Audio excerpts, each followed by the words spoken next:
There is no greater confusion about Islam than the doctrine of jihad. While Prophet Muhammad was authorized by the White Lodge to defend himself against the Quraysh, who were the Arabic black magicians who sought to physically kill him. Many people today miss the point of what striving in the spiritual path really is. And sadly, today, the doctrine of jihad has degenerated because people fail to recognize the psychological work and the appropriate context of this knowledge.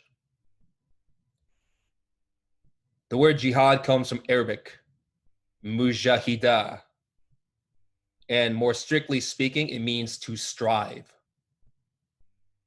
to make effort. In the spiritual path, it is about the work against the ego. This is the esoteric significance of this knowledge. There are many nuances to this term, striving, of which we are going to elaborate. What it means to really work effectively upon our defects, upon our desires. And we're going to relate some scriptural context, the original sources in which this wisdom is given, so that there's no confusion, so that there is no room for misinterpretation. We have to remember that Islam in Arabic is submission to divine will. How do we submit to divinity? We do so by working against our ego, our own errors, our defects, our nafs. This is how we achieve salam, peace. And if you've heard this term salam, it is often recited in many common greetings. Assalamu alaikum, peace unto you. Or as we say in the Gnostic tradition, inferential peace, peace unto your innermost being. Through Islam, by practically working in ourselves, by submitting to divinity through our works, our meditations, we achieve serenity, salam, peace. It is to the great credit of Sufism that the esoteric teachings of striving have been preserved, despite the fact that it is very much contested today. I'd like to read a quote for you from Rumi about this. The time for the greater holy war has come. Arise, O Sufi, enter the battle. Cut the throat of sensuality with hunger. Fret not over stew. The dervish, the practitioner, the meditator, the initiate, gives away his body and spirit. This is the principle of every generous act. Place them in the fire, for fire is an alchemy that transforms the unripe. Very clear. Holy war is against sensuality. How the egos of our psyche, our nafs, constantly seek to gratify their desires through impressions, through different experiences. How do you enter holy war? Striving against desire. According to Rumi, fast to the ego, Stop feeding your desires. Stop giving your mind, your pride, your envy, your anger, your vanity what it wants. It is a choice. It is a decision we make moment by moment, instant by instant. And if you don't believe that this path is really a path of warfare, simply try to stop giving a certain defect the object of its attractions, of its desires. Stop feeding your ego what it wants and examine your mind. Observe. Look. Anyone who seriously approached meditation realizes very quickly that truly it is a great effort to change. Because when you stop giving anger, pride, fear, laziness, gluttony, and especially lust what it wants, those desires fight for their survival. They exert their pressure upon our consciousness, our essence, in order to steal the energies of divinity, the beauty of our soul, through wrong action, through wrong feeling, through wrong thinking. Or sit to meditate. Concentrate your will upon an object of focus. What does your mind do? In reality, it wanders. It chases after distractions. So striving, while it has to do with renouncing our egotism, no longer investing our actions, our energy, our will into the mind, into thoughts, into feelings, into cravings, into aversions, into sensations.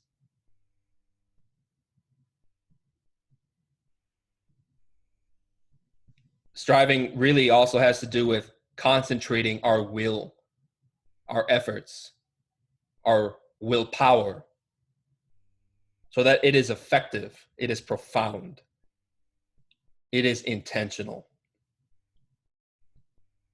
Examine your practice.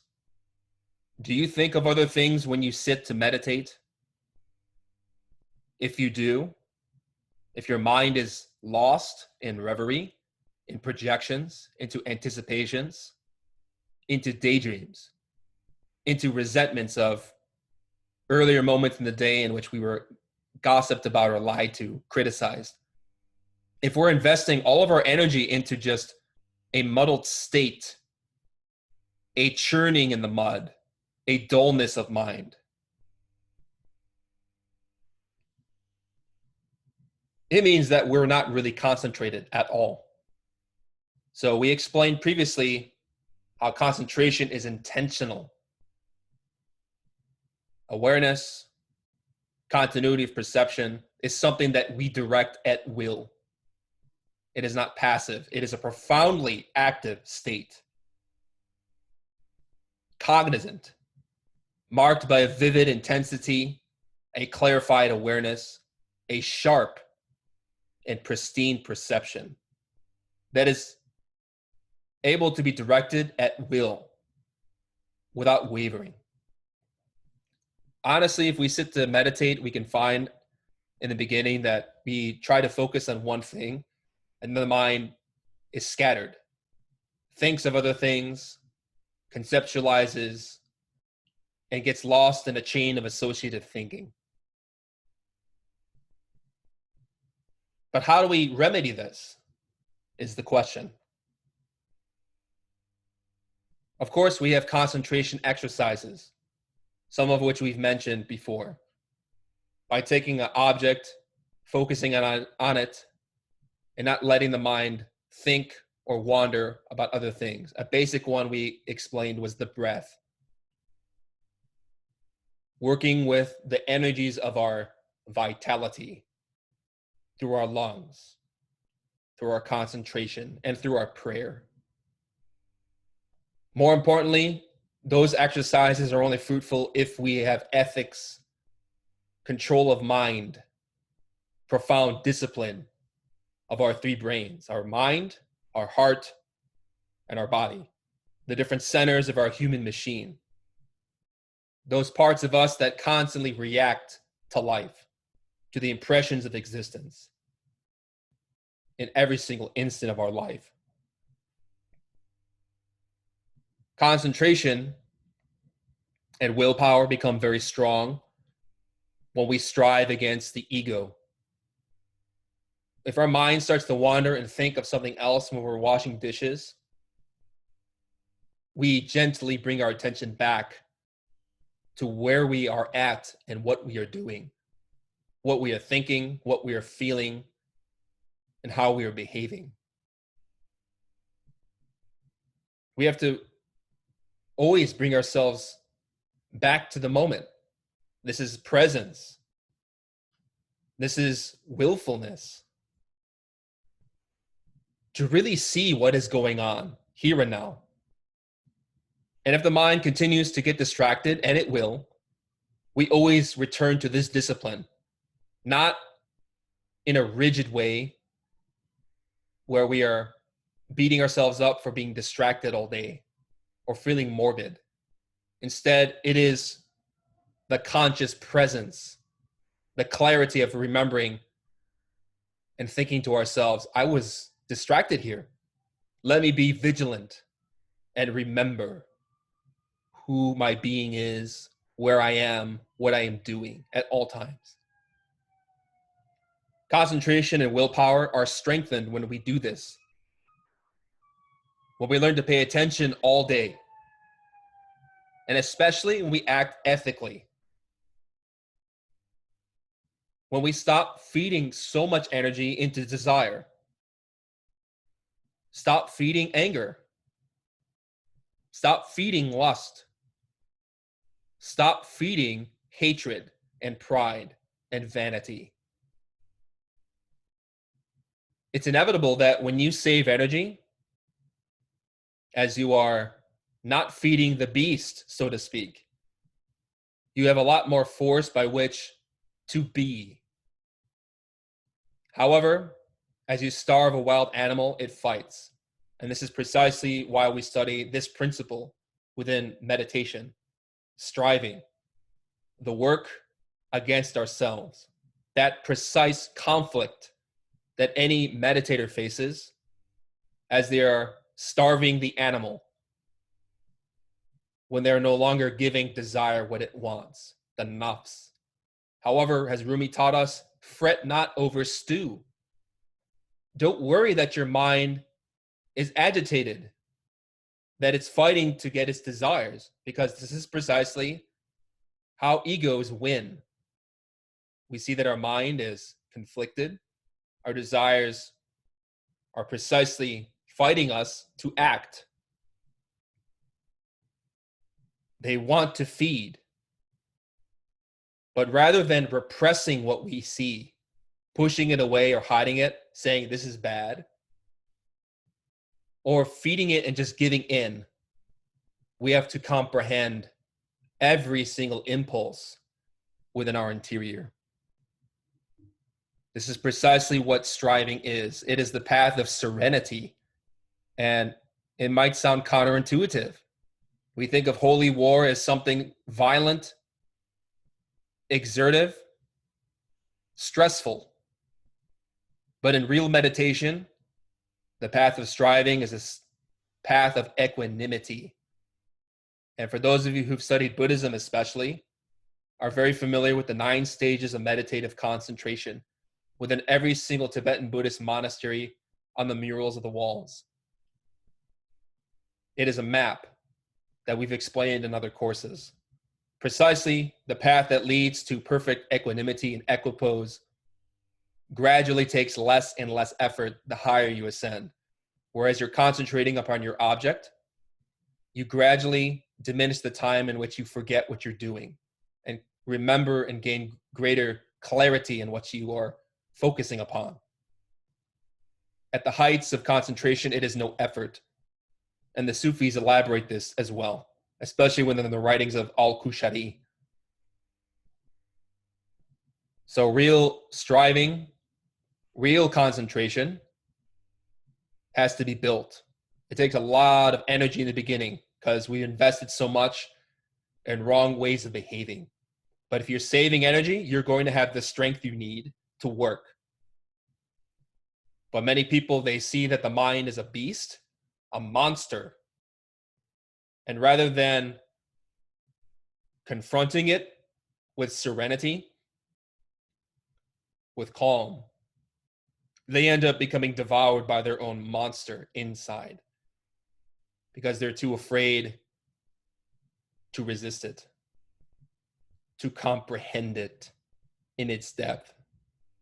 So we'll talk about all these nuances with striving. Here we're giving a brief overview in the beginning, because real concentration in the heights of its development does not take effort.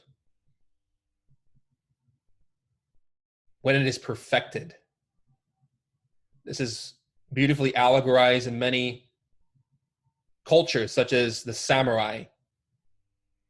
I believe we mentioned this example before, how before the tradition of Bushido had degenerated, the way of the warrior in Japan,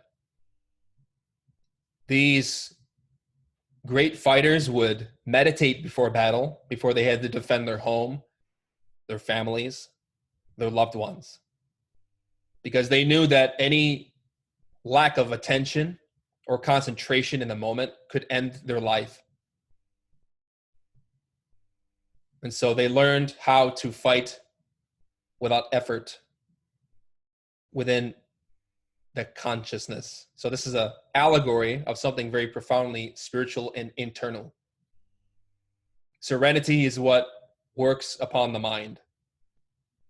Not repression, not exertion, not resistance, but merely seeing and perceiving.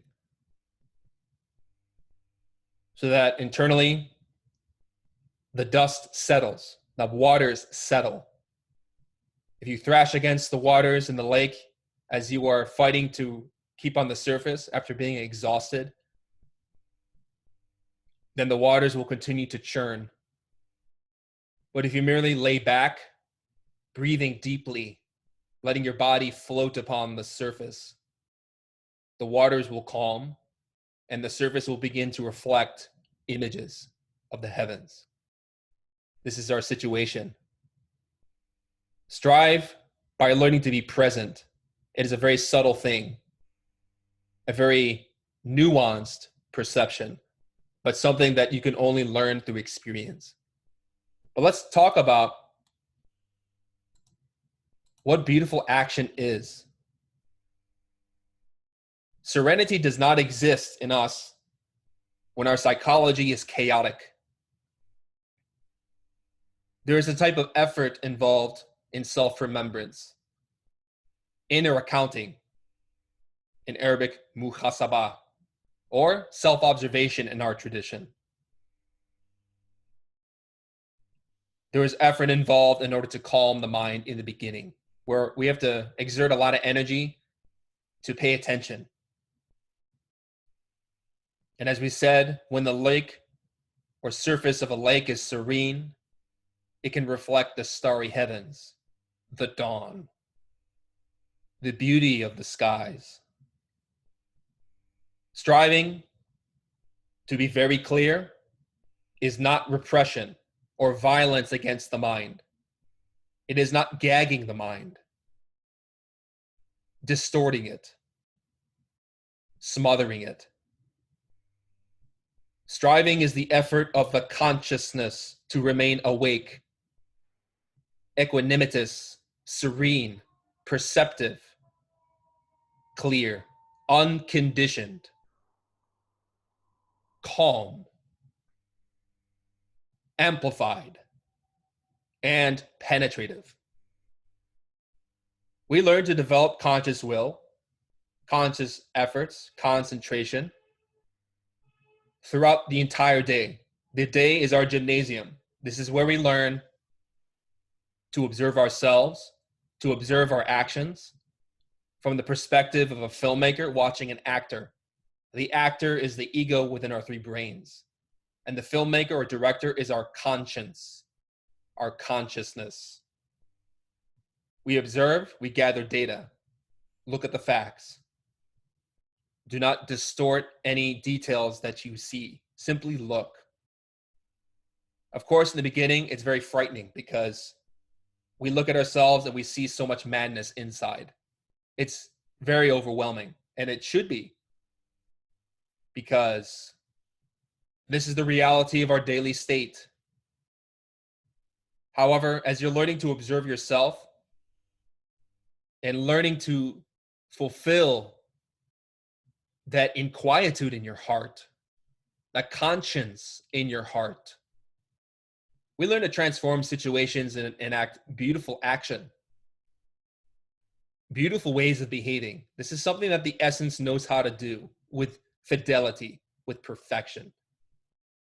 We follow our intuitions in the moment, but also we meditate on the actions throughout our day so that we can gather insight and clarity about which behaviors were right and which behaviors were wrong.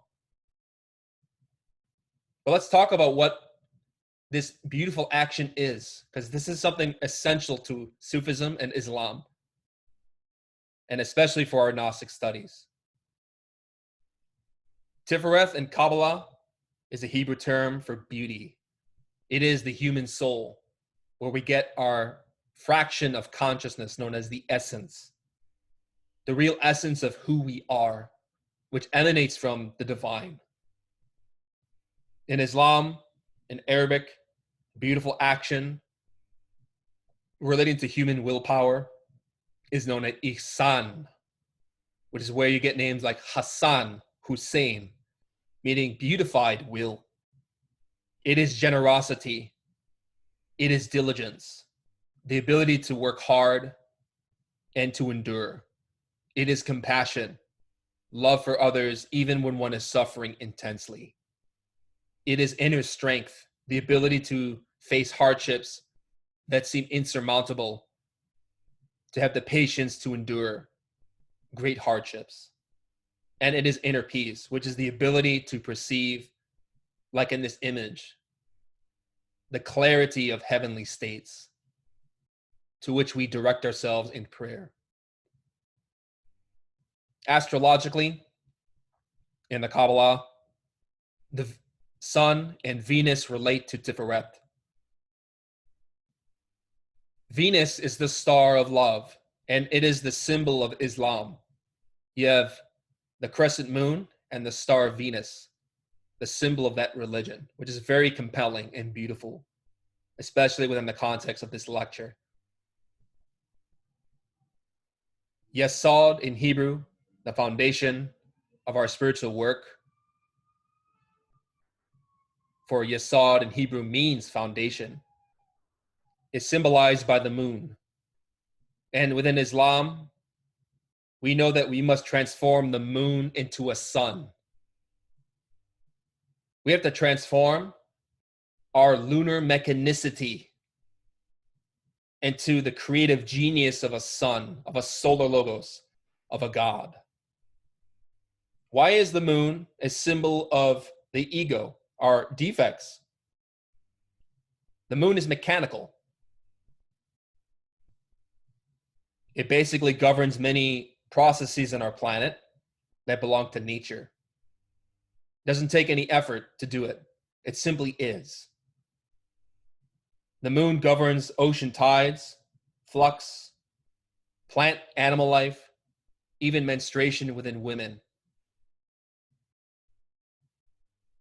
The moon also represents our egotistical behaviors, precisely because it belongs to nature, or better said, animal nature. Animals obey the moon.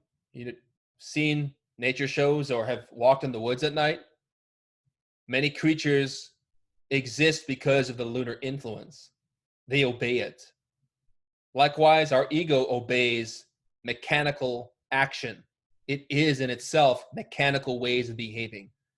If somebody insults you, anger mechanically emerges and wants to react. There's no consciousness there. It is simply a impulse, instinct, a desire. That has to be transformed. And also, basically, the moon has no light of its own. If you really look at this allegory, the moon is a cadaver. It basically receives its illumination from the sun. In the same way, our ego has no life of its own except through the essence.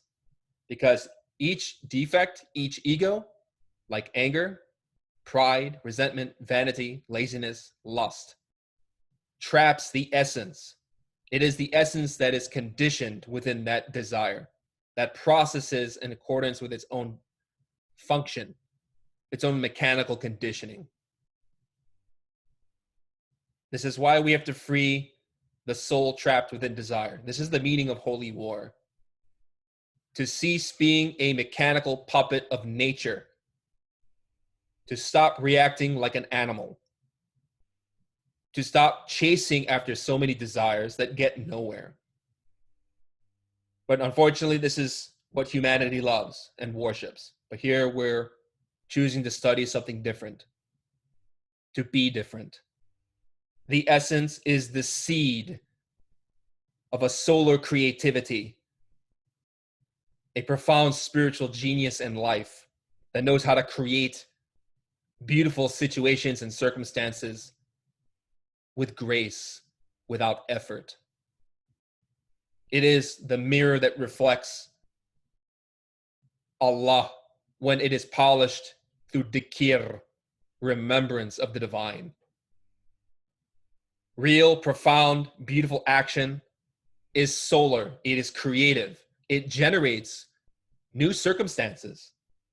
It doesn't repeat the same comedies, tragedies, and dramas of life that end up in pain. Instead, beautiful action, the essence, the soul, is a brilliant, luminous, perceptive clarity which understands people, problems, situations, and knows how to change them, knows how to solve issues so that everybody benefits. Unfortunately, our desires like to think that if we satisfy our pride and our hatred, our resentment, even at the cost of another person, it means that we are going to benefit, perhaps in the short term. But instead, that type of action creates problems within relationships and communities, which often surge and end up in violence, whether physically or mentally, emotionally.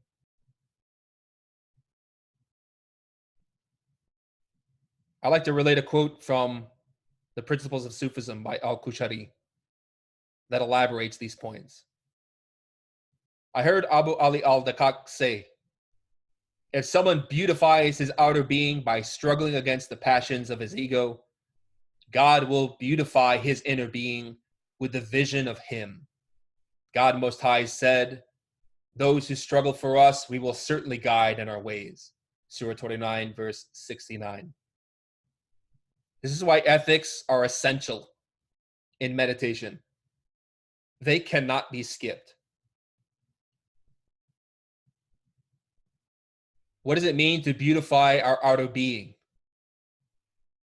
It means to act appropriately within any circumstance of life, to know how to adapt, to know how to be in a certain situation, in the same way that water filling a jug matches the contours of its container, its shape. The water is the same. It is the same principle, the same essence. But when you put it in certain containers or jugs, it takes on different shapes and qualities. It appears different. But in reality, in its profound insights, it is the same.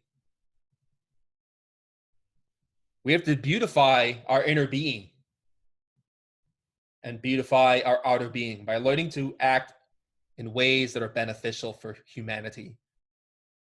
This could be at our job, in our marriage, with our friends, with our students, with strangers. It depends. Wherever our karmic situation places us, wherever divinity has placed us, we must learn to beautify our behaviors. Because as Prophet Muhammad taught in the Hadith, God is beauty and he loves the beautiful. So let us be ethical. When you correct mistaken psychological states by behaving correctly in life, by acting for the benefit of others, divinity will beautify our inner being with the vision of him. This is astral experiences, visions, meditative wisdom, flashes of insight, comprehension, symbols within dreams, intuitions. These are the very things we long for so much within gnosis. But we cannot have that if we are not working on changing our outer behavior, if we don't want to be good people. Because there are many people who have studied gnosis, any religion, and they love these ideas, and yet they continue to behave in ways that are very harmful, justifying themselves. So we have to be very honest. God Most High said, those who struggle for us, we will certainly guide in our ways, meaning in meditation. If we're working and renouncing our own desires, we will receive those flashes of intuition in our meditations and learn the way of meditation. There's a very beautiful teaching within the first surah of the Qur'an I'd like to sum up in relation to this. It's the first surah of the Qur'an, the most recited. It is a prayer used within canonical prayer within Islam, the public tradition. The fifth line says, you do we worship, and thine aid do we seek. This is very beautiful. How do we worship divinity? By beautifying our outer behavior against the passions of our ego. We worship divinity when we renounce our desires, when we want to follow divine will, to act beautifully even when it compromises our deepest pains. Once we've been slandered or insulted or hurt or betrayed, we still act uprightly. That is beautiful action for the benefit of others, at the sacrifice of our own self-esteem, our vanities, our arrogance. Also, how do we worship divinity? We learn to concentrate. We concentrate upon an object so that we stop being distracted. This is one essence of that line. But also, thine aid do we seek. So there are two components here. You do we worship, and thine aid do we seek. This has to do with the Sufi principles of striving and witnessing, or concentration and visualization. As we say in the Gnostic tradition, this is willpower and imagination. We learn to concentrate our mind so that we can receive insights from divinity. Thine aid do we seek. How do we receive aid from God? Is when we are receiving images, perceptions, visions, experiences within dreams or in our meditative practices. Those are types of wisdom and symbols and knowledge of the consciousness of God that speaks to the very innermost depths of our own situation and life, a form of guidance.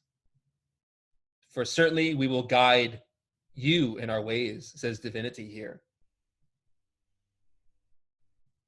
This principle is divided into the different schools of Sufism, or the levels of meditative knowledge, Sharia and Hakika.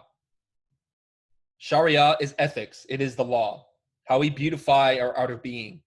But to receive inner experiences, visions from divinity, is the truth, Hakika, from al-Haq, the truth.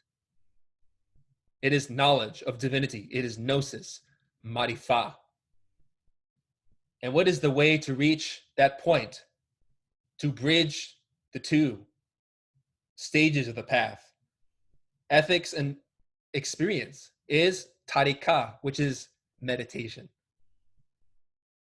Tariqah is the path. It is the way to divinity. And of course, a tariqah traditionally is associated with any school of Sufism in the physical world. That is one meaning. But really, those schools will teach you, if you're really serious and if they're still effective, how to meditate in order to build upon ethics so as to experience divinity. But of course, in the beginning, we struggle with the mind. This is Sharia, ethics, the path of mushahidah, striving against the mind. So there is a scriptural basis for what we are teaching here. There's nothing new.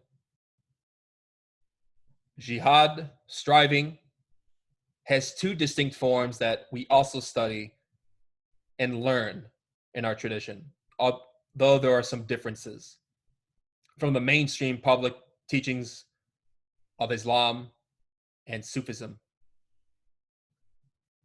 In order to understand what holy war is, it's important to remember what an unbeliever is.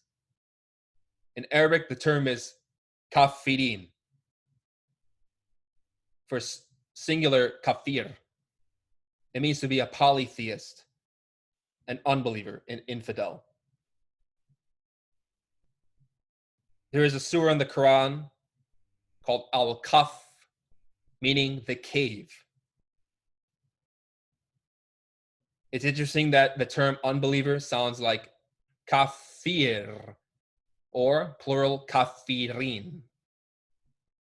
These, esoterically, are the ego, the defects that dwell within the caves of the infradimensions on the tree of life, or beneath the tree of life, known as hell, the infra consciousness, the caves of the mind. So when all religions teach that hell is underneath the earth's crust, people believe that it's physical, but it's not.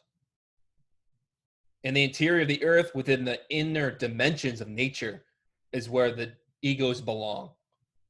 They gravitate within those realms, within the darkness of the caves. So an unbeliever is an ego, a defect.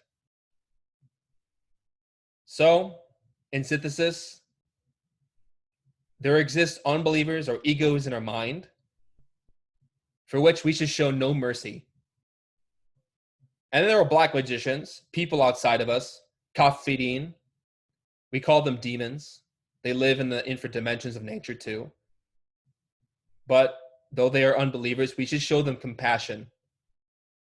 We should treat them with respect. So some people get very confused. They read the Quran and it says, we must kill the unbelievers. And people interpret it to mean to kill people who are not following one's tradition. And this is wrong. This is a fundamental misunderstanding about the nature of striving, that there are two forms, two kinds. In Gnosis, we have a lot of exercises, a lot of prayers that we use in order to counter and to nullify works of black magic that are cast upon us. There are many exercises we can use to defend ourselves, to protect ourselves spiritually. So this is an internal battle. Many people who are studying Gnosis, who are beginning meditation, often have experiences of dreams in which they are being attacked by negative entities. In many cases, this is their own mind, but also there are beings who know outside of us that we are working effectively to change. And so they don't like this path. And they confront us and try to take us away from this work, to mislead us. For more information about this, you can study a lecture given on our website. It's called Basics of Spiritual Defense. So there are two forms of holy war. There's the outer and the inner. In the outer war, in Gnosis, we defend ourselves internally from attacks of black magic. Doesn't mean that we fight physically and harm people. That's not the meaning. Instead, it means to protect ourselves with prayer, conjurations, meditations, and many exercises so that we have a space in our home and that we are safe internally wherever we go. And we're protected by divinity. So the inner war takes precedence, is most important. But of course, there is a lot of misunderstanding about what this means. The inner war against the ego, the unbelievers in our own mind. In the Quran, Surah 9 is very controversial, as I said, because it has many references to killing unbelievers who persecute the Muslim initiates. So don't be confused by the language. We have to kill our own egos without exception, not people who do not follow a particular tradition other than our own. There's a very subtle reading here that has led to a lot of problems in humanity because people are not educated and they're not initiates. They have misinterpretations that lead them into very grievous problems. Now, in the life of the Prophet Muhammad, he was given permission to physically defend himself because there were many sorcerers who were trying to kill him, to destroy him. So self-protection is important. We can defend ourselves if we need to, physically. This is why many monks within the Buddhist tradition, such as in the teachings of Bodhidharma, they learned Kung Fu. They learned to defend themselves from harm. But of course, they were very peaceful initiates. Whether or not those traditions have maintained their ethics is obviously the question today. But let us read the actual excerpts from certain Sufi writings that elaborate these points so that we're very clear about what these terms mean. This is from Revelation of the Mystery by Al-Hujri, a great Persian master. The Prophet said, "The mujahid, the striver, is he who struggles with all his might against himself. Jahada nafsahu, for God's sake." And he also said, "We have returned from the lesser war, al-jihad al-asgar, to the greater holy war, al-jihad al-akbar." On being asked, "What is the greater holy war?" he replied, "It is the struggle against one's self." Or, as some other sources have stated, our lower animal desires. Thus, the apostle adjudged the mortification of the lower soul to be superior to the holy war against unbelievers, meaning people outside of oneself who are persecuting and trying to physically end one's life. Because the former is more painful, meaning the inner work is a lot more painful than enduring physical hardships, without exception. You must know then that the way of mortification is plain and manifest, for it is approved by men of all religions and sects, and is observed and practiced by the Sufis in particular. And the term mortification, mujahida, is currently among Sufis of every class, and the shaykhs, the teachers, have uttered many sayings on this topic. So sometimes mujahida or mujahidat in the Persian context sometimes translates as self-mortification. The word mort, as in mortality, relates to death. So what is inner striving or mortification of the ego? It is the death of desire, the death of our defects. So to help clarify this and to not allow any people for room for misinterpretation, I'll relate to an experience I had in the astral plane many years ago. I was in a room somewhere, awake, observing my surroundings, remembering the presence of my being. And I was praying to my divine mother because I was afraid at the moment that a certain group of people near me were black magicians trying to harm me. And suddenly my divine mother showed me on the wall with many words, many sentences, many descriptions, certain teachings that were very insightful. about these principles that we're explaining here. I saw my face as if on a projector portrayed before me, and the words 97% ego next to it. Of course, I was very amazed by what I saw, in which my divine mother, my inner being, was showing me that you are a demon. So why are you afraid of other demons? Very interesting, isn't it not? People become terrified when they learn about sorcerers, black magicians, demons, archdemons, defects, etc. But my divine mother was showing me, you really should not be so concerned with other people, but rather yourself. She started to show me many verses from many scriptures across the wall, like a collage. I saw teachings from the Christian Gospels, from Hinduism, from Buddhism, from Jainism. I also saw, more importantly, what struck my attention was a phrase, you must follow the law of Muhammad. It said, kill all the unbelievers. And of course, she was showing me my own egos. So I understood at that point that this teaching within Islam, which is so distorted today, in its original sense, is about the work against the mind. So no confusion there. I was very humbled by what my being was showing me. It gave me a lot of confidence in this knowledge and the willfulness to investigate.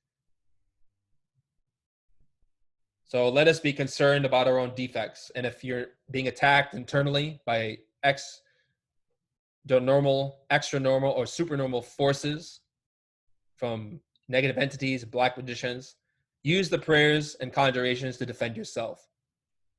This is a form of holy war too, where we have to protect ourselves in the astral plane, especially.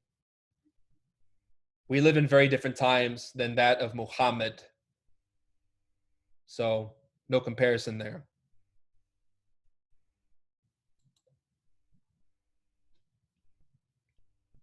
Striving is related to willpower, to the sphere of Tiferet in Hebrew, which must control the lower Sephiroth or spheres relating to mind, heart, energy, and physicality. Or, in synthesis, Netzach, the mind, Hod, the emotions, Yesod, our vital energies, Malkut, our physical body. The sphere of Tiferet is our human willpower. It is the heart of the tree of life, because through it, we can either go up or down this diagram. Depends on how we use our will.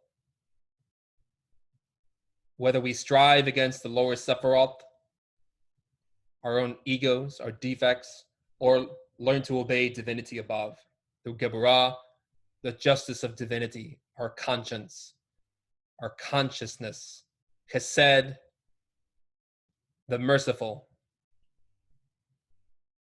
Al-Rahim, Chesed in Kabbalah, as well as Binah, Chokmah, Keter, intelligence, wisdom, and the crown and supremacy of divinity inside. So we can learn to practice striving in many ways. Let's examine some quotes that can open up this discussion. From Al-Risalah, Principles of Sufism by Al-Koshari. Know that the foundation and rationale of struggle or striving, mujahidah, is to wean the ego from what is familiar to it and to induce it to oppose its desires, passions, at all times. The ego, animal soul, has two traits that prevent it from good: total preoccupation with cravings, attraction to pleasure, and refusal of obedience or avoidance of pain and harm. Some questions for us. Do you enjoy binge watching television shows? Do we enjoy being passive in front of the TV? Do we lack the ability to focus on one thing at will, or is our attention spent on other activities, such as sitting in front of a screen in which we're passively focused on one thing, enmeshed in the story, of a television show, and yet we have no cognizance of even of our own body. So there are two types of attention here. We can pay attention to a movie for 2 hours in which our emotions and thoughts and mind and perceptions are in the movie. We feel that we are the characters, the dramas, the story, the plot line, the special effects. And yet this does not take any effort at all. No willpower there. It means that our consciousness in that example is completely passive, inept, unawake, asleep. So the mind is like that with many types of activities, not just television. So I'm not here just to pick on some people, although I know a lot of people love their television shows. But there are many impressions in life that we seek after in which we enter a state of passivity, in which we are not attentive at all. And whatever that is for us, we have to discover it. We have to learn what activities in our daily experience cause us to go to sleep at the wheel of our car. Because remember that the consciousness is in the body. We're driving the car. Our mind, our heart, our energies, which fuel everything, and our physical body is a vehicle in which we express ourselves, our psyche. But how are we doing it? Are we attentive at the wheel, using our mind, our emotions, and our energies for the spirit? Or are we invested in what we are seeing, being fascinated by illusions, and asleep and unaware of what is going on internally and externally? So we have to learn and understand what impressions of life really fascinate us, keep us hypnotized. It could be for food. It could be for drugs, alcohol. For some people, it's sex. For many, it's money, shopping, praise, attention. For some, it's adoration, praise. Whatever it is, we have to be like Jesus, deny ourselves, deny the ego. When we know an impulse or desire is wrong, don't feed it. Don't give in to it. Follow your consciousness, your conscience. Let your will obey your heart. Let Tiferet, our human willpower, obey the justice of God inside, Geburah. Al-Din in Arabic, the religion, the teaching, the Dharma, the law, Sharia. Because when we disobey our own heart, we betray our being. And with knowledge comes responsibility. When we know something is wrong, we shouldn't do it, without exception. This is ethics. Follow your conscience, obey your intuitions, and we will find happiness. If we disobey, we enter problems, complexities, conflicts. We don't obey our conscience when we don't renounce certain behaviors because we're ignorant. We don't realize how our own attachments and cravings, as well as our aversions to difficulties in life, keep us unconscious, unaware, asleep. Let us continue with this quote. When the ego is defiant in the pursuit of desire, it must be curbed with the reins of awe of God. When it stubbornly refuses to conform to God's will, it must be steered toward opposing its desires. When it rages in anger at being opposed, its state should be controlled. No process has a better outcome than the breaking of the power of anger by developing good character traits and by extinguishing its fires by gentleness. Do you feel hatred towards a person who condemns you? Do you feel anger for feeling betrayed, for being betrayed? Do you feel resentment or envy for the well-being of others? Then rein in your desires by remembering the presence of God, your being. What is awe of divinity? Awe of God. It is respect for the codes, the precepts, the conscious ethics of the initiates. So, this is Geburah. This is the law. Remember, we spoke about the iron surah, the surah iron in the Qur'an, and how iron metallurgically is a symbol of willpower within the alchemical science, which is a mixture or synthesis of Greek and Middle Eastern teachings that eventually entered Europe in the Middle Ages. Geburah, justice, the law, our conscience, is precisely that awe of divinity that the soul feels, that consciousness feels in the presence of the spirit. It is respect for the codes and conducts of ethical knowledge, of precepts, of behaviors that enact the well-being of humanity and ourselves. Without this, there is no wisdom. Even al-Jurayri stated the following in the same book, Principles of Sufism, a quote that I've related many times in other courses, but I want to reiterate here. Whosoever does not establish awe of duty, which is consistency of spiritual practice and discipline, and vigilance in his relations to God, will not arrive at disclosure of the unseen or contemplation of the divine. So what is awe of duty? It means to practice every day, to have that respect for the exercises of our tradition that are going to liberate us and to fulfill them with consciousness and fidelity. This is how we obtain vigilance, muraqabah in Arabic. That term, vigilance or muraqabah, also means meditation. So by being consistent, by establishing awe of duty and vigilance, muraqabah, in our relations to God, without that, we will not arrive at disclosure of the unseen, meaning to have experiences internally, nor witnessing or understanding of divine nature. Gentleness is a much more powerful force than anger. We've related in our Tarot course on the Arcanum of Persuasion. Persuasion or gentleness is much more effective than coercion.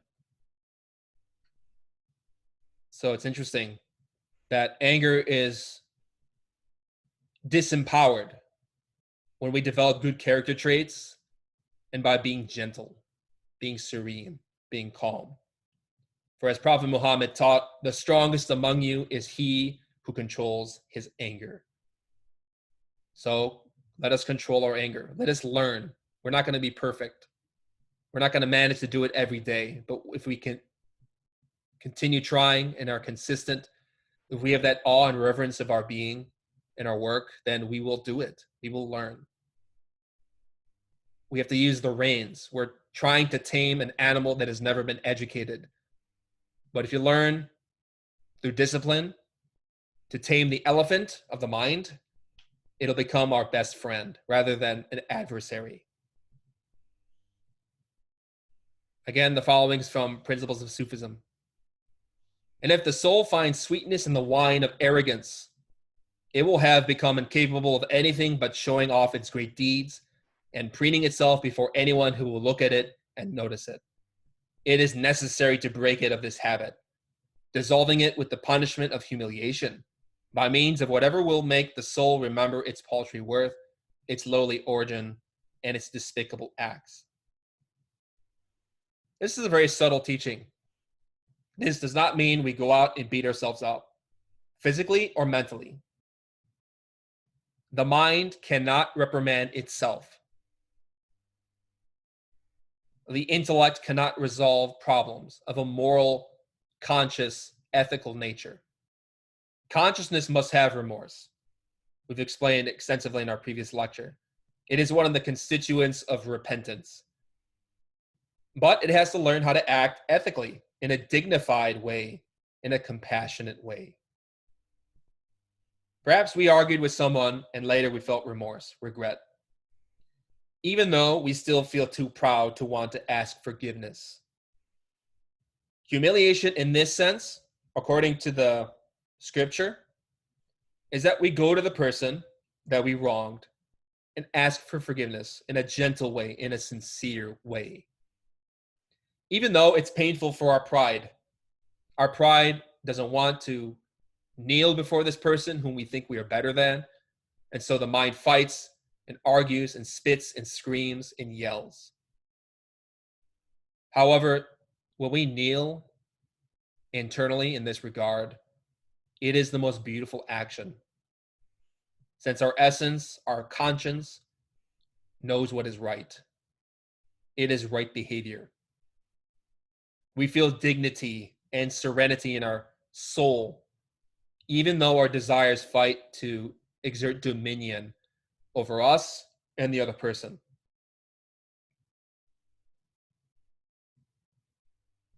When we recognize that we are insignificant and worthless, not from morbidity or pessimism, feeling that we are really bad people and that we deserve to go to hell, really negative, really sour personality, we really recognize our insignificance through humility. But this does not mean self-flagellation, hating oneself, being abusive and violent towards one's own mental, physical, or emotional state. It is the dignity of the consciousness. Humility is the foundation of spiritual development. Humility is knowing what is right, doing what is right, and accepting that one is wrong. It is the doorway that opens up into the mysteries of initiation. So remember that all doors are closed to the unworthy except the door of repentance. Really, one cannot enter that doorway if one is not humble. Humility is the entrance to paradise. Pride is the exit. Pride leads to hatred and many defects, many problems. And humility is not shame. It is dignity.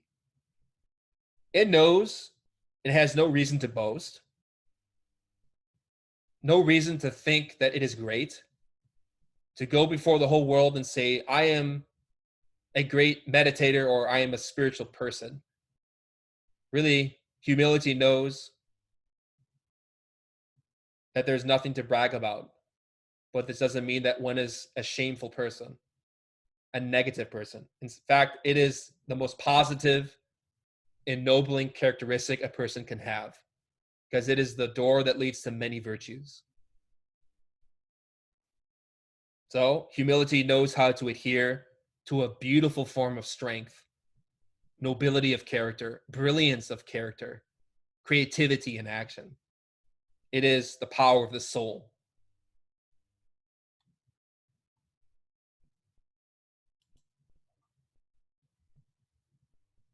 Speaking of the moon, meditators can have astral visions about the sun and the moon. So we're talking a lot about struggling against the mind and the ego. Many times in our work, if we're really serious about meditation, we will have visions. And many times this can appear in the form of astrological signs or celestial bodies within the astral horizon, within our visions, within our dreams, within our meditations. The Qur'an references this many times, that these are signs of divinity. They are symbols in our work of striving against the ego. In synthesis, if you see a cloudy sky, it means that we're very asleep. We see nothing of the heavens. Our consciousness is obscured. The mind is active. Obviously, if the clouds are churning like a storm, very dark, very black, it means that we have a lot of ego to work on, to clear up. Clear skies, no clouds. If you see heavenly bodies like the stars, the heavens, that's a symbol of ascension, of clarity in your work, clarified perception. Sunrise is a symbol of birth. Something needs to be born in us. If the sun is setting, it means something is dying or something needs to die in us. The moon, as you see in this image, is a symbol of suffering, ordeals, the work against the ego. So again, the moon is mechanicity. And if you see the moon in your dreams, it's a symbol of working against the mind. It means that we're going to face a level of suffering. If the moon is very full, it means that we're going to have a lot of pain. unfortunately. If I'm telling you this, is because this is some symbols that I've experienced for many years. This is something that's been recurring for me and has been a signpost and guide in my work. So I'm relating it to you because it's been very helpful for me in my practice. These teachings are related in the Quran by the story of Abraham speaking with the unbelievers in Surah 6, verses 75 through 80. It is very rich with meaning. And I'm going to relate to you these verses in depth.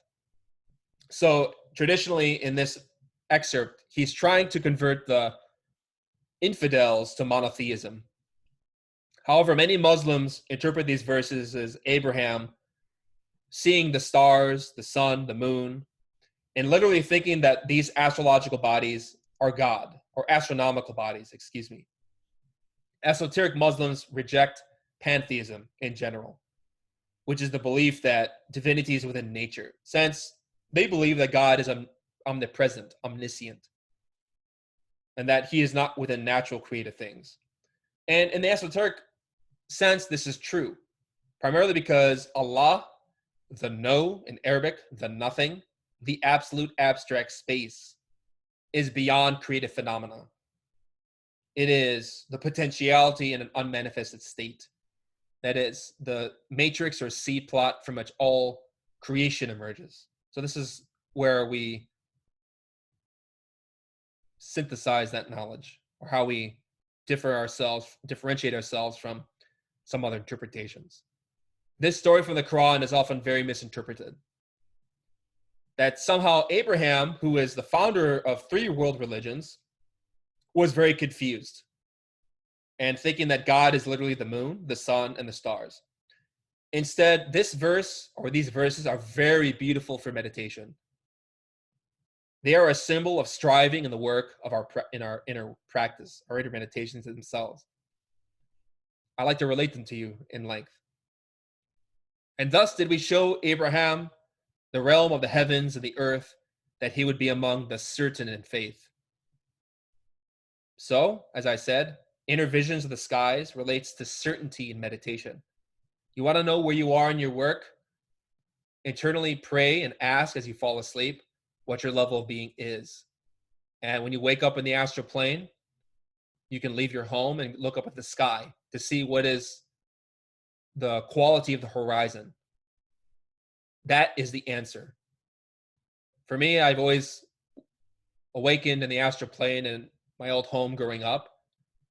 And I always am in the habit of leaving my house and going up to look at the sky to see what is the quality of my work. That is what it means to be among those certain in faith, because we know that this is the message of divinity. So when the night covered him with darkness, he saw a star. He said, "This is my Lord." But when it set, he said, "I like not those that disappear." As I said, stars are a sign of ascension, higher levels of being. If you see a sky full of stars, that's very beautiful, very wonderful, very high. It means that we're very connected in our work of self-remembrance, because the being, as Salman Vayor states, is the Milky Way, emanates from the heavens, from the stars. The essence emerges from that. But obviously, if you're in the habit of having these states and experiences, like Abraham in this verse, we don't like it when the stars disappear. Meaning there are no stars in our astral vision, meaning there's just darkness. So Abraham said at first, "This is my Lord," because he sees the stars and he says, "This is my awakened state." And then when it sets and the stars are gone, he says, "I don't like those that disappear," meaning it's not a good sign for one, that the connection with the being is not there, not profound. We don't like it when the stars disappear from our astral visions because it signifies obscurations of the truth in ourselves. And when he saw the moon rising, he said, "This is my Lord." But when it set, he said, "Unless my Lord guides me, I will surely be among the people gone astray."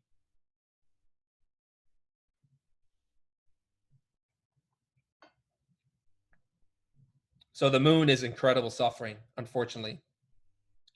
The phase of the moon shows us everything in relation to a situation in our daily life. So a crescent moon can signify a little bit of suffering, but a full moon or full moons with a lot of luminosity and size signify a greater intensity of moral pain. For example, I've had this vision many times in relation to old jobs that I had. I remember one in particular that was a very difficult experience, in which before I had some work meetings, I remember seeing a huge full moon and feeling a lot of sorrow, because I knew that when I got to work that day, there would be a situation that was very painful.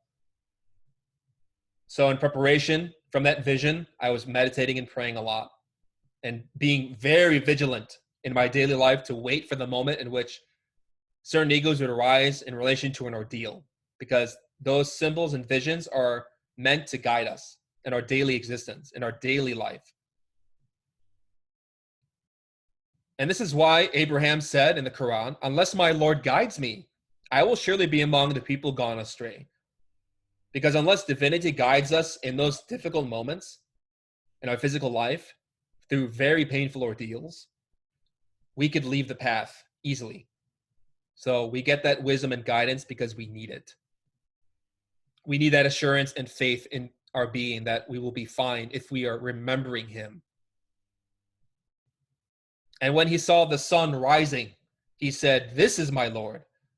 This is greater. But when it set, he said, O my people, indeed, I am free from whom or from what you associate with Allah. A sunrise means the birth of virtue. Something's being born inside. Remember that in Kabbalah, the east is Tiferet. The sun rises in the east and sets in the west. So when the sun rises in the east, in the astral horizon, it means that we're learning to enact beautiful action, virtuous action, as you remember from the previous slides. It is greater than the moon because it is happiness when we strive. We're seeing results from our work. When the sun sets, this signifies the death of the ego. Something has to die. This is what separates us from really the black magicians. You know, we're really working in the death of the ego. We're walking away from the path of unbelief and walking the path of faith. This is the essential tenet between the left and right-hand paths of the Qur'an within Islam. Indeed, I have turned my face toward he who created the heavens and the earth, inclining toward truth, and I am not of those who associate others with Allah. So, when we wake up in the astral plane, look up at the sky. I always turn my face towards him in the heavens to receive insight about my work. This is something we can do. So this is what Abraham says. I turn my face toward he who created the heavens. Meaning you're literally in the astral plane looking up the sky to get your answer to your problem. This is how we don't associate with others than God. Not following our own desires, because we're looking up for guidance. You do we worship, and you and thine aid do we seek. And his people argued with him. He said, do you argue with me concerning Allah while he has guided me? And I fear not what you associate with him and will not be harmed unless my Lord should will something. My Lord encompasses all things in knowledge. Then will you not remember? So people love to argue about what they don't know, basically. Here we're presenting some living astral experiences and the interpretation of the Quran, its symbols, for people who are really working seriously with meditation and the science of certainty. Therefore, we have the quote from Al-Qushayri's Principles of Sufism. The struggle of the majority of people is to bring their works to full development. So many people want development in many movements, but they don't annihilate the ego. The struggle of the elite is to purify their states because the endurance of hunger and wakefulness is simple and easy. The cure of character and the cleansing of its impurities is extremely difficult. There are many Muslims people who practice fasting, austerities, asceticism, and this can be very beautiful to a degree. However, to comprehend and annihilate our secret defects of character is very difficult and very painful. As I said, you have to face very horrible and difficult ordeals that really test our character. When the metal is hot from the fire of ordeals, we learn to hammer ourselves into what we must become. Divinity wields the hammer of the spirit, according to Nietzsche, in order to create the soul upon the anvil of hardship. But this is how you enter real qualities of strength, is through struggle. Endure the heat of ordeals and the cold, even of solitude. Like you take a burning hot iron and put it in cold water after you've tempered it. This is how you gain flexibility, sharpness, and strength.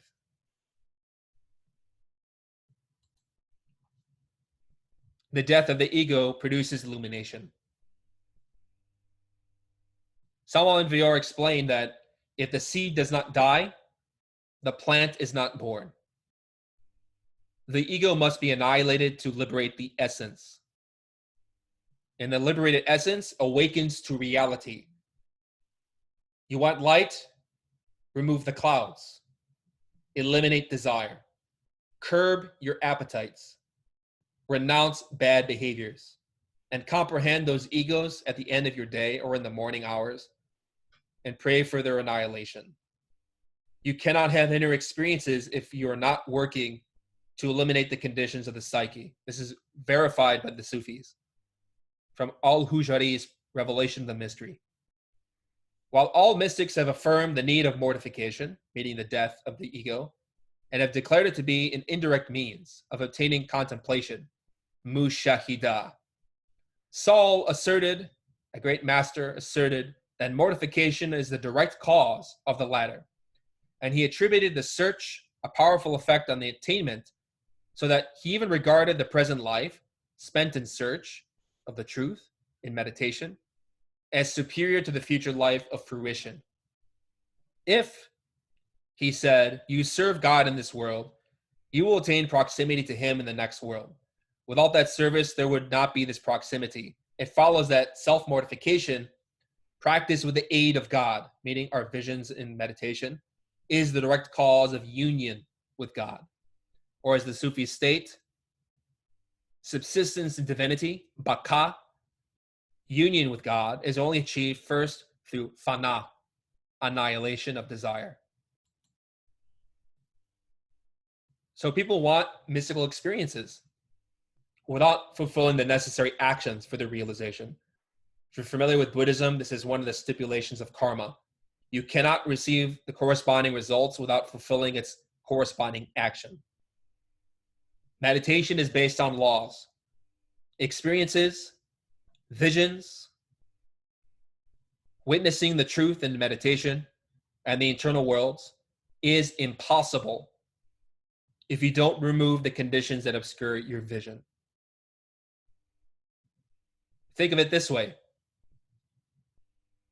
Can a mirror reflect your actual image if it is full of rust?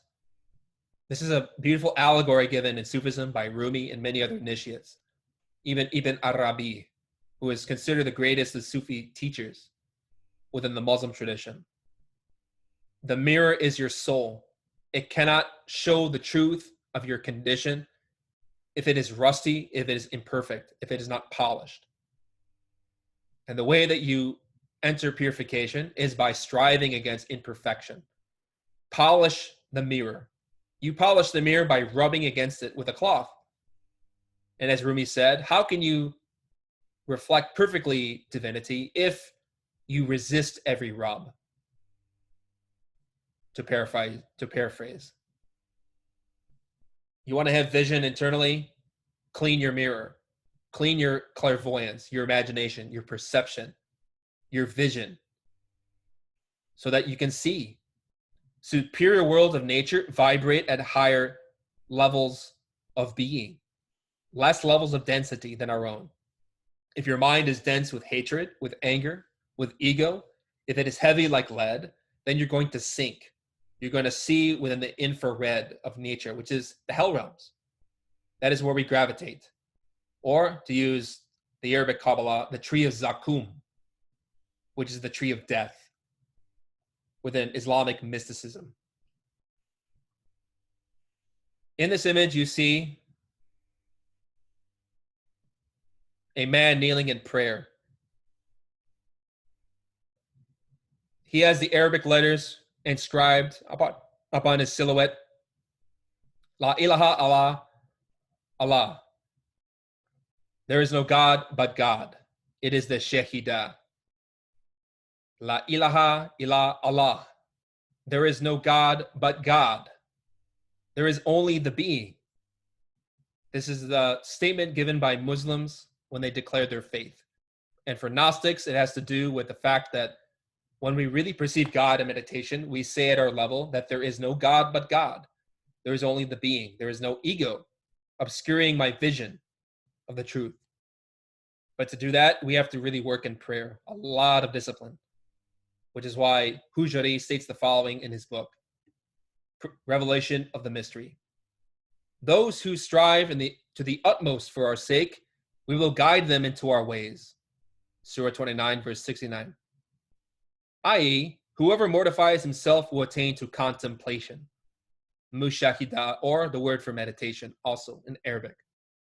Furthermore, Saul contends that inasmuch as the books revealed to the prophets and the sacred law, Sharia, and all the religious ordinances imposed on mankind involve mortification, they must all be false and vain if mortification were not the cause of contemplation. To experience the truth, hakika. Again, both in this world and the next, everything is connected with principles and causes. If it is maintained that principles have no causes, there is an end to all law and order. Neither can religious obligations be justified, nor will food be the cause of repletion and clothes the cause of warmth. Reflect upon this. What is your quality of mind when you are compassionate, when you are altruistic, when you're considerate, patient, kind? Now I'll compare that to being angry, wrathful, hateful, arrogant, deceptive, rude, lustful. How dense do you feel in comparison with these two types of behavior? Are you light and happy, or weighed down and afflicted? The higher worlds vibrate with energy and spiritual force, Jannat in Arabic, the heavens, that lack the heaviness of our conditioned psyche. Hell is where we gravitate because of our egotism, our egotistical qualities, which make us resonate with inferior laws of nature. If you want to vibrate at higher levels of reality, then remove that which conditions you, which prevents you from entering and subsiding there. For as one Sufi initiate stated, hell is where you are. Heaven is where you aren't. Depends on our mental state. If we're here in our ego, we are in hell. But if the ego is renounced, if we strive against the ego, we abandon the ego, we can enter the heavenly worlds, enter and access qualities that are very heavenly, very pure. Training the mind to concentrate and enact divine precepts, noble virtues, conscious ethics is a gradual process. However, it is the basis of spiritual life. People who study religion or Gnosticism but indulge in pessimism, in violence, whether in words or physically, skepticism and pride, never experience the truths of religion, because our vision directly correlates with the depth and level of our ethics, or level of being. But we can learn. With time and practice, we learn to let the body rest, in which we don't let our physicality govern our actions when we sit to meditate. So in the beginning, people often struggle with the body. The body's agitated. We have a scratch. We have an itch. We have a pain in our neck. Our legs feel like they're falling off. We have all of these excuses and pains and internal clatter or clamor and chatter, which is very distracting. We sit to practice and we have the will initially not to move, because it's important that to really introspect profoundly, we have to train the body not to move at all. Swami Shivananda said that our asana, our posture for meditation, must be firm like a mountain. We shouldn't move. Because if you want the waters of internal spiritual vision to settle in yourself, to reflect heaven within, the body has to be abandoned completely. But unfortunately, in the beginning, we struggle. We're agitated. We want to move. We need water. We're thirsty. We're hungry. We're exhausted. All of these things, which are distractions of the ego in order to impede us from entering really profoundly into ourselves. But of course, this is something that can be learned. In the beginning, relax your body. Do breathing exercises. Do a mantra. Do pranayama. You can enter into deep meditation after alchemy or even before. Work with your energies so that your body calms. But also, you can only really relax deeply if you're ethical. This is why striving is so important. Because if we've committed some type of wrong, we're going to be very tense, even if we don't acknowledge it or admit it to ourselves. So it's important that if you really want to relax profoundly in meditation, you have to control and train the mind. Your body will obey you more and more, the more you obey your divinity. Does not training, riyadat, alter the animal qualities of a wild horse and substitute human qualities in their stead, so that he will pick up a whip from the ground and give it to his master, or will roll a ball with his foot? In the same way, a boy without sense and of a foreign race is taught by training to speak Arabic and take a new language in exchange for his mother tongue. And a savage beast is trained to go away when leave is given to it, and to come back when it is called, preferring captivity to freedom. Therefore, Saul and his followers argue, mortification, striving, mujahidah, is just as necessary for the attainment of union with God as diction and composition are necessary for the elucidation of ideas. And as one is led to knowledge of the Creator by assurance that the universe was created by Him, so one is led to union with God by knowledge and mortification of the lower soul. So we are led to union by learning the techniques, learning what concentration is, learning how to deny ourselves, to mortify within practice. Because both knowledge and being must be balanced. We have to know the science, the traditions, the wisdom intellectually, but then we also have to apply it if we want to really go deep into these experiences. So the mind is an animal. If you want to go beyond the love of an animal, then practice seriously. Stop acting like an animal. It could sound very offensive, but in reality, when we act with pride and anger and cruelty, sarcasm, competition, malevolence, etc., we're behaving as animals. But here we're trying to learn how to become a real human spiritual being. We do that by training the lower animal soul, so that with humility we can proclaim that, yes, we are a human being when we've entered initiation. Otherwise, if we don't really apply these things in practice, we are like a donkey with a load of holy books on our back. We can carry the knowledge around and use the terms very, very eloquently, but it doesn't mean that we're actually living it. And this is something that we have to really be serious and consider. So that is what most religious and spiritual students and teachers are. We have a lot of memorization of things, but it's important that we learn to practice this knowledge.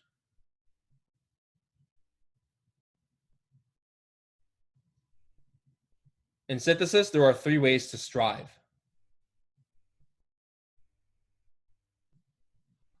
I'm going to elaborate some teachings from the master Abdullah Ansari of Herat in his Persian text, Stations of the Sufi Path, which are very profound and synthetic of everything that we've been talking about.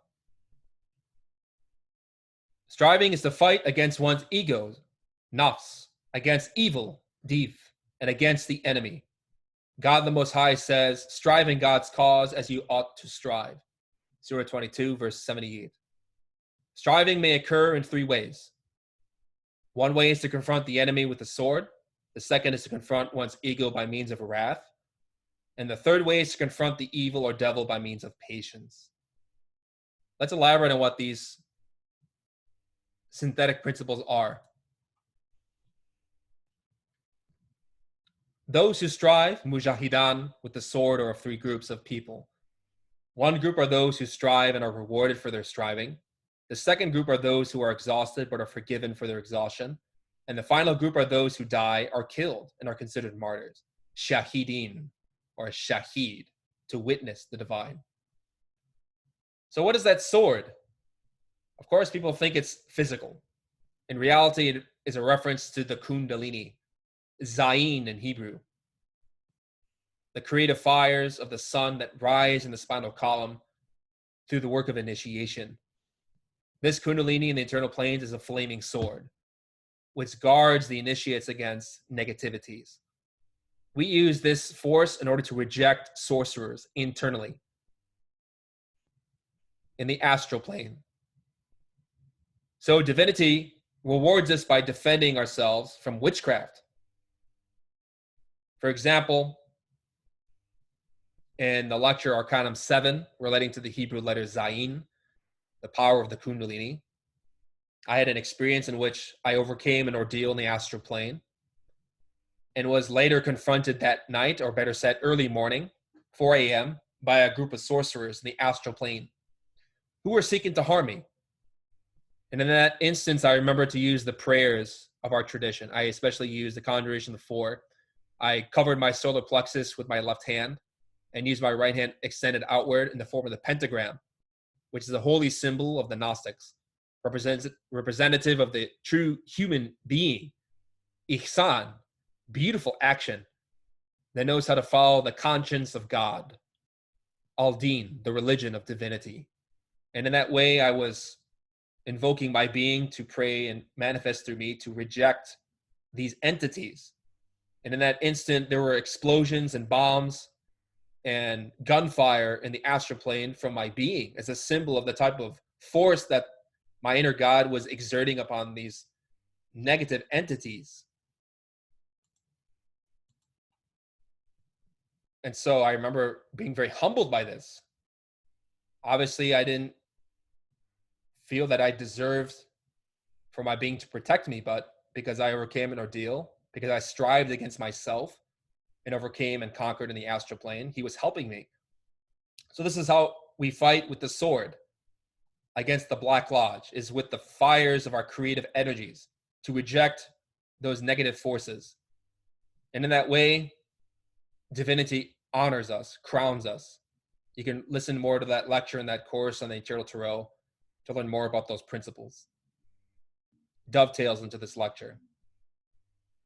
Even Sama and Vior fought many black magicians in the astral plane. This is something that shouldn't surprise us. They are known as Ba'alim in Hebrew, Kafirin in Arabic, the infidels, entities who intentionally awaken powers in the ego and work for selfishness in order to harm humanity and other people. So we have to protect ourselves internally from their attacks. There's even a story of Salman Vior where near the end of his physical incarnation, he was in a temple of the Black Lodge where those entities or beings were robed and clothed in very elegant, beautiful attire, filled with a lot of luminosity. But Salman Vior felt cautious. He didn't know whether or not they were positive or negative. And so he confronted them and said, "Are you of the White Lodge or the Black Lodge?" And in the astral plane, they unveiled that we are of the Black Lodge, and they fought him. Salman Vior used the sword of his Kundalini to defend himself. So he rejected them and fought, and it was even exhausted at the end because he had to really conjure with a lot of power these entities who sought to harm him, who sought to lead him into the black path. So this is what it means, how one strives but is exhausted and is forgiven for their exhaustion, because sometimes, honestly, those battles can be very intense. very tiring psychically, consciously, but something that we have to face in accordance with our own idiosyncrasies, our own karma, our own path. Not everybody goes through such intense trials like that. It depends on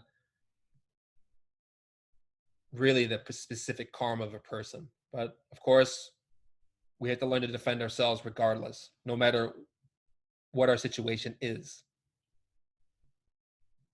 Many masters even died for following their being, like Mansur al-Hallaj. So, they are those who are died, who are killed, and are considered martyrs, like Mansur, who basically said, Ana al-Haq, I am the truth. He was killed by the Orthodox Muslims because he basically said that I am God, al-Haq, the truth. It's better if we realize that it was the truth speaking through Mansur, because there was no Mansur, no personality, no ego there. And so as a witness of divinity, he was executed. You can read about that at the end of a book called The Narrow Way by Sama Unvior, where he dedicates an entire chapter to this great initiate, who is very controversial even in Sufi circles. When we die to the ego, we are martyrs. We are shaheeds, shahideen in Arabic. We witness divinity because when you give witness to the truth and really give it to people, obviously, humanity does not like the Gnostic teachings, does not like chastity, renouncing desire and ego. So in a way, we're waging a holy war, in a sense. Not with violence, not with physical weapons, but with intelligence and truth, with wisdom, with knowledge. And that is really the best weapon against ignorance. Those who strive against the ego are free groups. Those who strive and are servants among the righteous servants of God. Then there are those who discover and are supporters. And finally, those who are free and liberated and are among the spiritually transformed apostles. So this has to do with 3 degrees of initiates. The servants of the righteous ones are in Sharia. They are learning basic ethics. This is pretty much all of us. We're learning how to serve divinity and to really know right action. Beautiful action, ihsan. We serve God through our meditations, our prayers, our sincerity, our service to humanity, whatever that may be. Tariqah relates to discoverers, those who discover and support, because this has to do with people who are having experiences in meditation, who are witnessing the truth, and therefore they are discovering knowledge that is not readily understood in books. So if we're able to relate some teachings relating to very obscure teachings in the Qur'an or in the Buddhist sutras or tantras, it's because we were practicing and having those inner experiences to help us understand. And that's something that anybody can do. It's not only an exceptional few who can do it. All of humanity can learn this if they really want to. It depends on the inner effort of the person. And then lastly, hakika marifa, truth and knowledge, relates to those who are free and liberated and are among the spiritually transformed apostles, the initiates.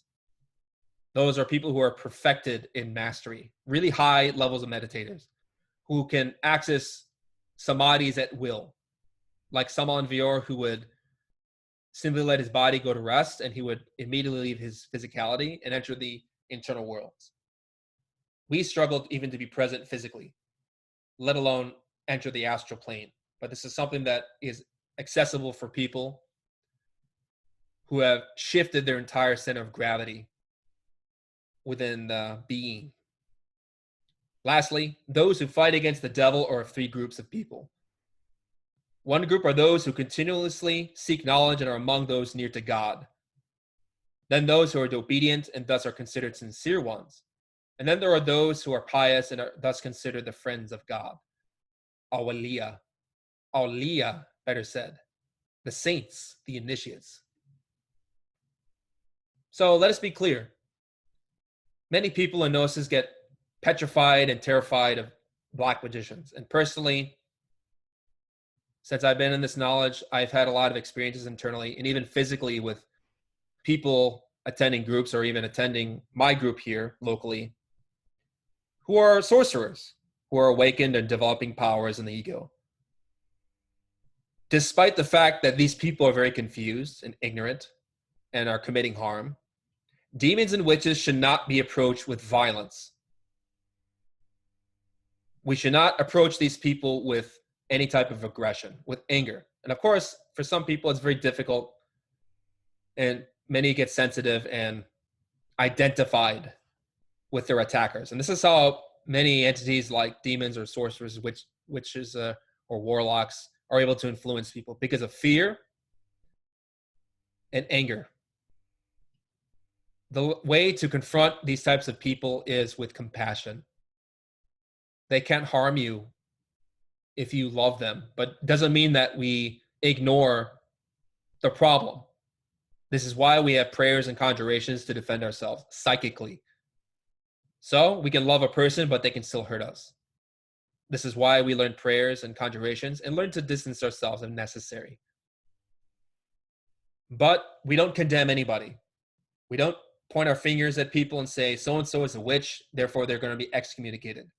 This is a very big problem in the Gnostic movement, which is infecting a lot of groups, unfortunately.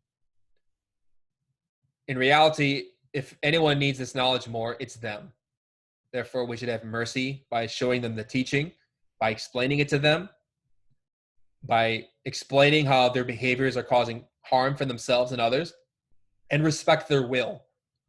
As Prophet Muhammad taught in the Surah Al-Kafirin, the unbelievers. Unto you your religion, and unto me mine.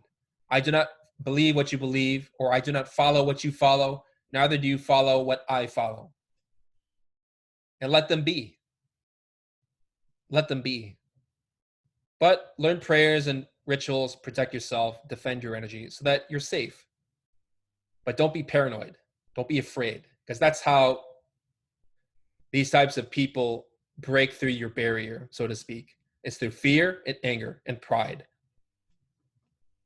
So, with Sharia, the law of ethical discipline, we seek knowledge and instruction for how to protect ourselves.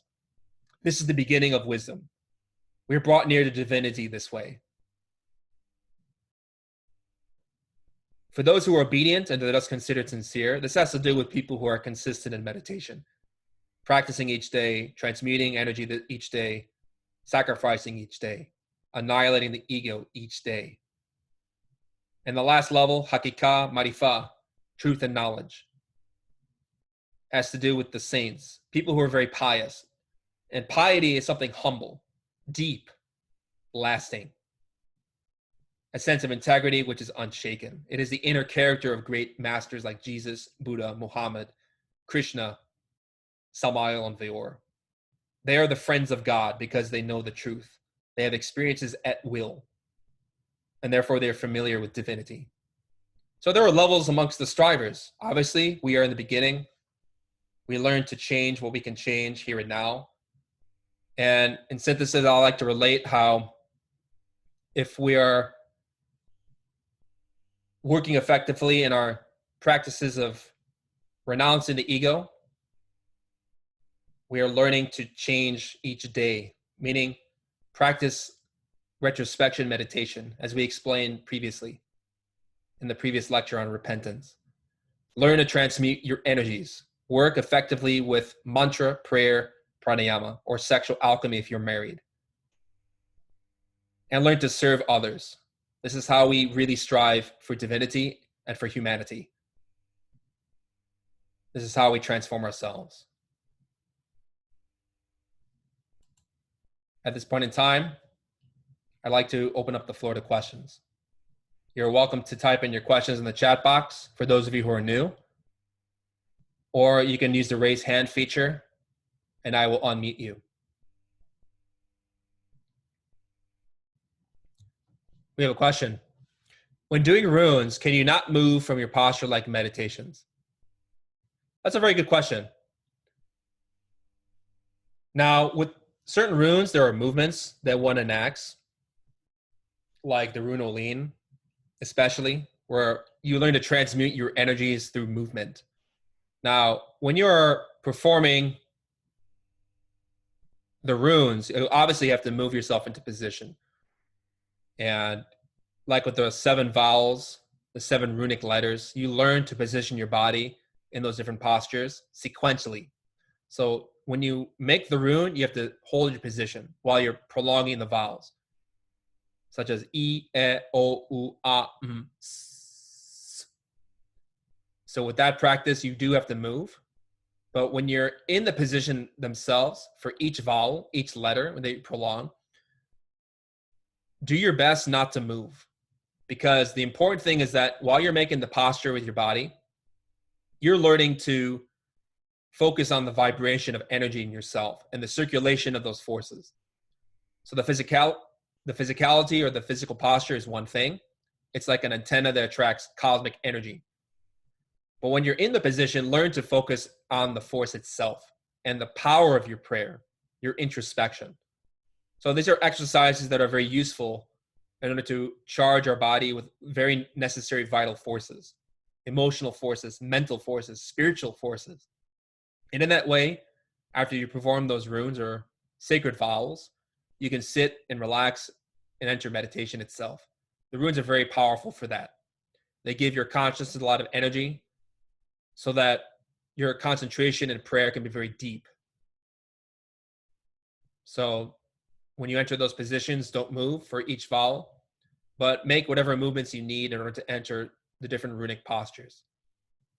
This is very good for entering meditation because, as a preliminary for meditation, primarily because if your body is very agitated, if you're used to moving around a lot and you have a hard time sitting still, it's good to basically move around a little bit and perform mantras so that those energies help your body to rest, to circulate. It's a form of spiritual exercise for those who are not familiar.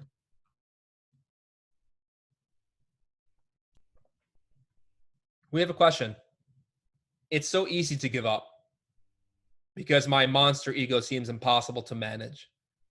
Why does everything seem so intense? Every battle monumental. It's difficult because, unfortunately, statistically speaking, we are 97% ego. We have a lot of desire.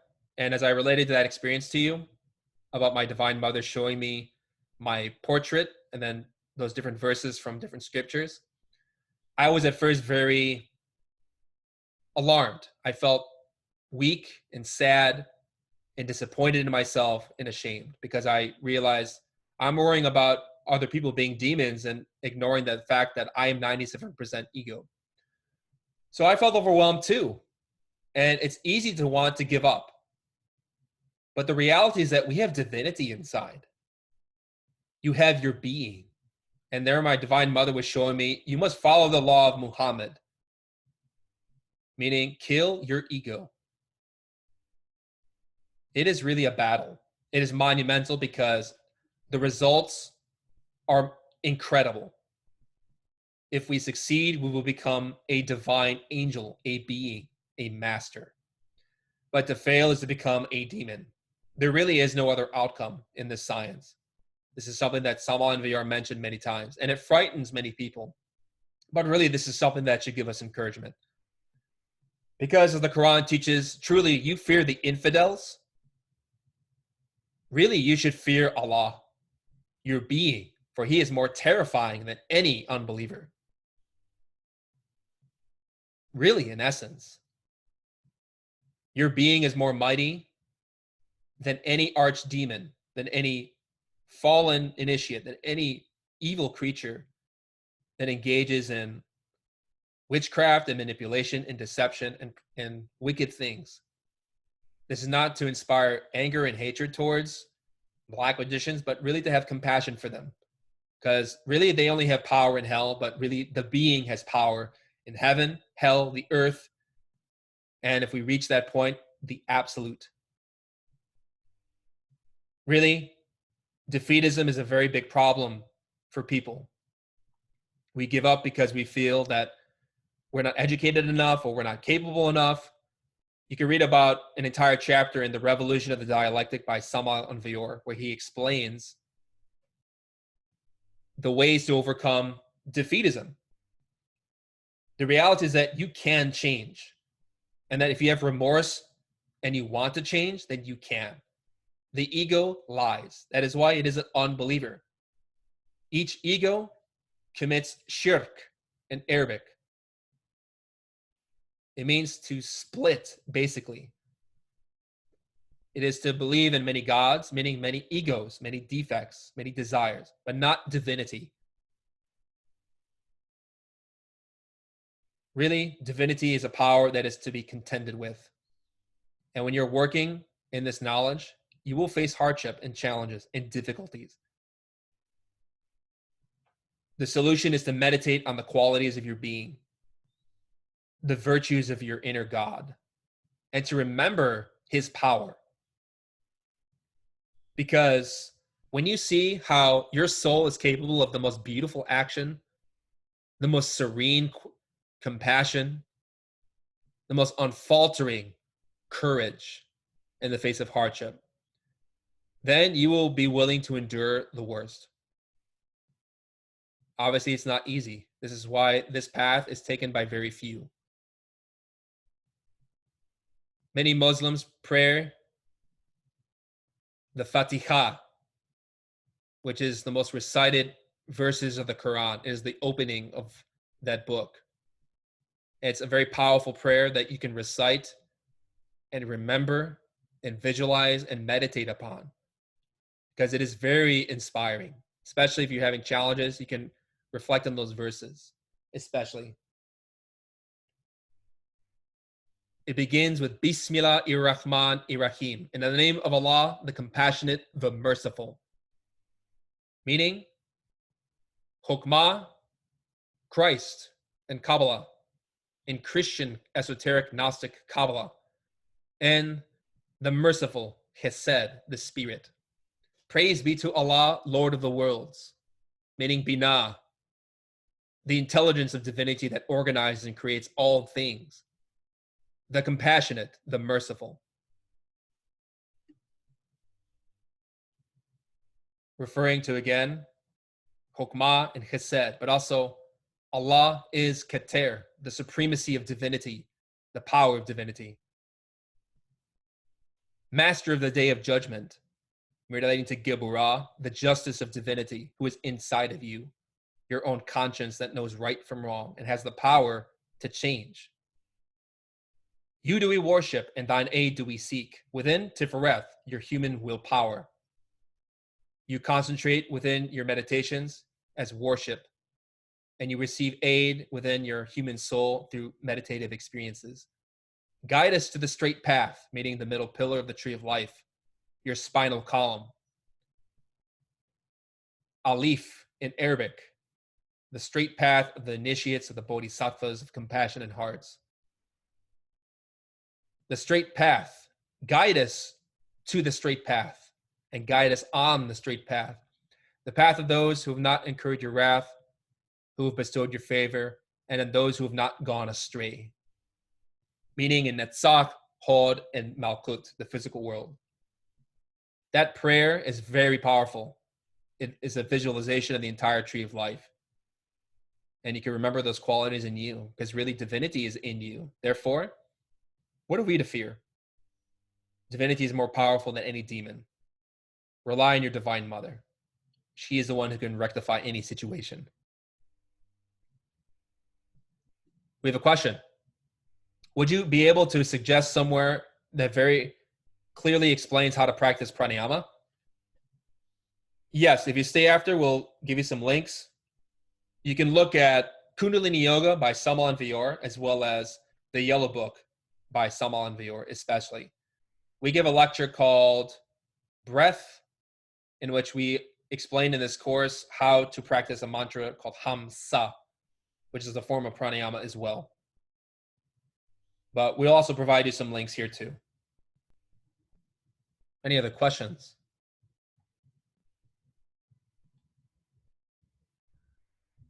Could you explain, again, the posture of the right hand in use of our sword, the Kundalini? You said the left hand on the solar plexus, and I did not get how the right hand is placed.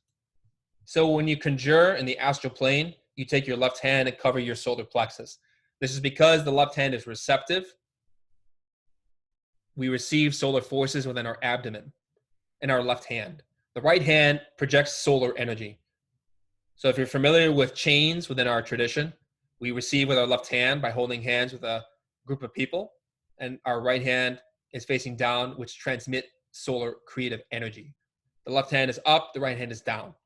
In the same way, we protect our reservoir of solar force with our left hand over our solar plexus when we conjure, primarily because we want to rely on that storehouse of energy, because the solar plexus is a battery of psychic force. So all the solar energies we accumulate from our prayers and transmutations is deposited there like a battery as a storehouse. And when you're conjuring, you're relying on that transmuted force to protect you. Your left hand on your solar plexus is utilizing and absorbing those forces so that they transmit through your left hand and arm, your shoulders, to your right hand, your right arm, and outward. The right hand has to be formed like the pentagram. The thumb, index, and middle fingers are extended. The pinky and ring finger are closed, so that those two little fingers are down and your three primary fingers are up. And in that way, you are conjuring and praying and imagining that your creative fire, your energy, is extending outward in order to defend you, to protect you. Now, there are some interesting correlations within the Muslim tradition about this.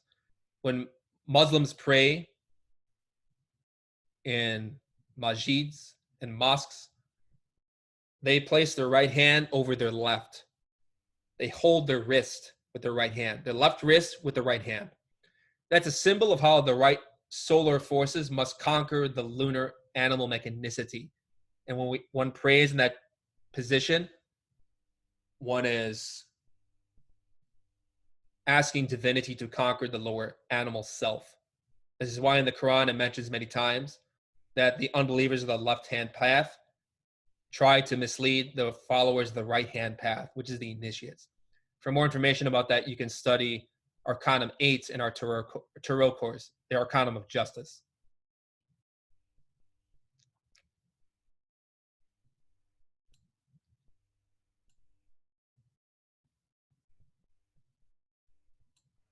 We have a question. When confronted with a black magician physically, how do we conjure and pray, especially when overwhelmed and forgetting ourselves? The solution is to remember your being. If you're overwhelmed, you're forgetting your being. Don't identify it with fear. Observe it. Look at it. And if some person is trying to steal your energy, psychically or even by touching you, personally, I keep a respectful distance from people. You know, with friends and family, I'm close, but obviously with people who are practicing witchcraft, if I'm aware of it, I keep a safe distance, but also remember my being, the presence of God, divinity. Because if you forget that quality in yourself, you allow fear to enter, then you could be manipulated. Therefore, the solution is to overcome fear. I recommend you study the lecture given in a lecture called Basics of Spiritual Defense within the course Spiritual Self-Defense on our website.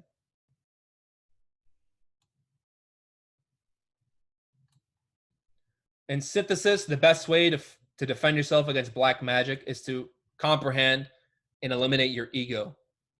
Strive against your defects. Do not let your ego get what it wants. Observe it, transform it. When impressions of life enter into you, such as a difficult situation where perhaps you're being criticized or condemned, don't let your anger dictate what you say, what you do.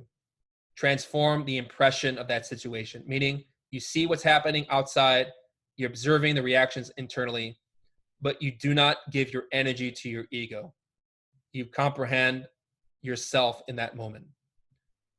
The best weapon against any type of black magic is an awakened, clarified, intuitive state.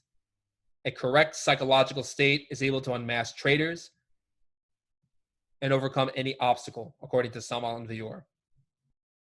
Therefore, it's important to be balanced. You learn how to be balanced by Meditating on those experiences in your day in which you felt particularly weak, imagine those situations, visualize them, remember them in sequence. Reflect on those egos that you saw in yourself in those moments in which you were tested or tried. And ask for comprehension, pray. You do we worship, concentrate on your being and ask for insight. And thine aid do we seek, meaning the intuition, the comprehension, the wisdom. Any other questions? I thank you all for coming.